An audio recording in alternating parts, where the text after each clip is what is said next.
All right, let's dive into the science of, well, us, psychology. It's the field that tries to answer that one huge question we all have. Why do we do the things we do? Let's get right into it. You ever just watch someone and think, why on earth did they do that? Or maybe you've caught yourself wondering about your own weird habits. That curiosity, that is the absolute heart of psychology. It's really just a tool for making sense of the beautiful, messy, complicated thing we call everyday life. And look, this isn't just some abstract thing for academics. Learning about psychology gives you a real-world toolkit. It actually sharpens your critical thinking and helps you start to see that incredibly complex web of things. Our biology, our social world, our personal history, that all come together to make us who we are. But before we can really get our hands dirty, we have to know what we're talking about. What is psychology? And believe it or not, the search for a solid scientific definition was a real journey, a whole quest, really. So the word itself actually gives us a big clue about where it all started. It's straight from ancient Greek, psyche, which means soul or spirit, and logos, which means study. So way back when, psychology was literally the study of the soul. But right off the bat, that's a huge problem if you're trying to build a science. What exactly is a soul? How do you see it? How can you possibly measure it? Without answers to those questions, this definition, as beautiful as it sounds, just wasn't going to cut it for science. Okay, so attempt number 2. People shifted focus to the mind. That feels a little more solid, right? But it kind of ran into the exact same wall. A mind is a totally private, internal thing. You can't just open up someone's head and watch their thoughts. So this definition, also rejected. So the next idea was to narrow it down even more, to just consciousness. Basically, our awareness of ourselves and everything around us. And the main tool for studying it was something called introspection, which is just a fancy word for looking inward.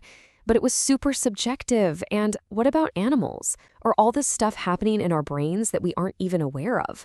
So yeah, another dead end. And then came the big breakthrough. This was the moment psychology really truly became a science. The focus shifted to something you could see, something you could measure.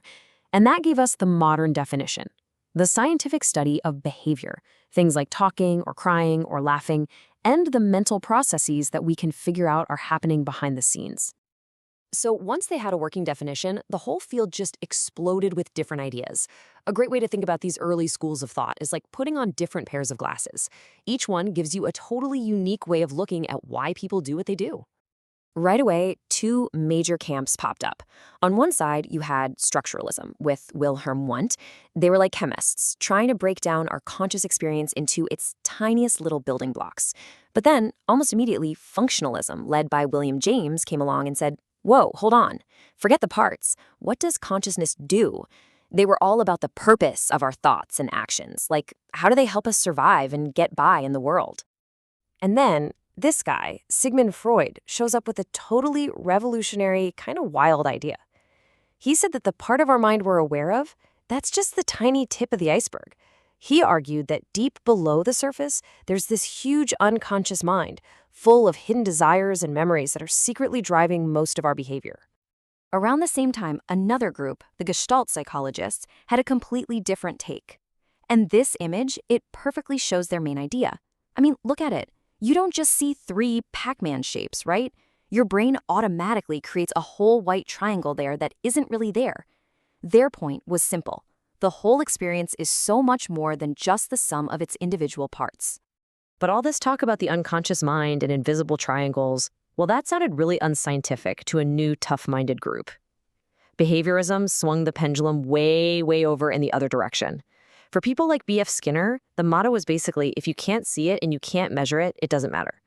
They focused only on observable behavior and how it's shaped by rewards and punishments, period.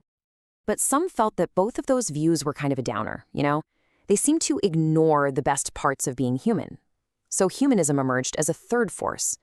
Thinkers like Abraham Maslow pushed back, arguing that people are born with this incredible potential for good and this natural drive to become the best version of themselves.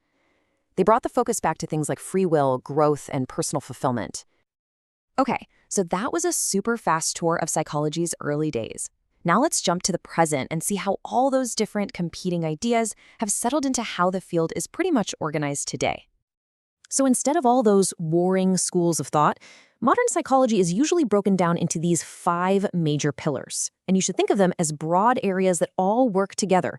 They create this amazing framework that covers literally everything from how the neurons are firing in your brain to how you act in a giant crowd. And these pillars are not just abstract ideas in a textbook. They are the direct foundation for real-world jobs and applications. Each one of these pillars branches out into all these different careers and fields of study you've probably heard of.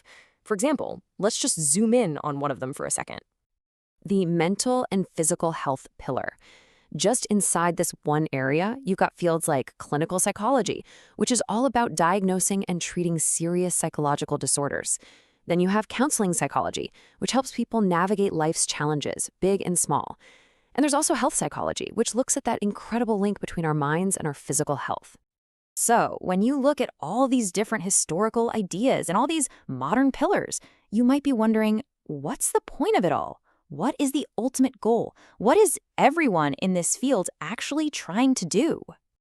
It really boils down to 4 simple but super powerful goals. First, to describe a behavior, just what is happening. Second, to explain it. Why is it happening? Third, to predict. When might it happen again? And finally, and this is a big one for many psychologists, to control or change that behavior, hopefully for the better. So, that little 4-step framework, it's not just for scientists. It's an incredibly powerful tool for any of us. So here's a thought to leave you with. Pick one thing, a habit you have, a pattern you notice in a relationship, and just try to apply those 4 goals. Describe it. Try to explain it. Predict when you'll do it next. And then think, how could you change it? That's it. That's the first step to seeing the world and even yourself just a little bit more like a psychologist.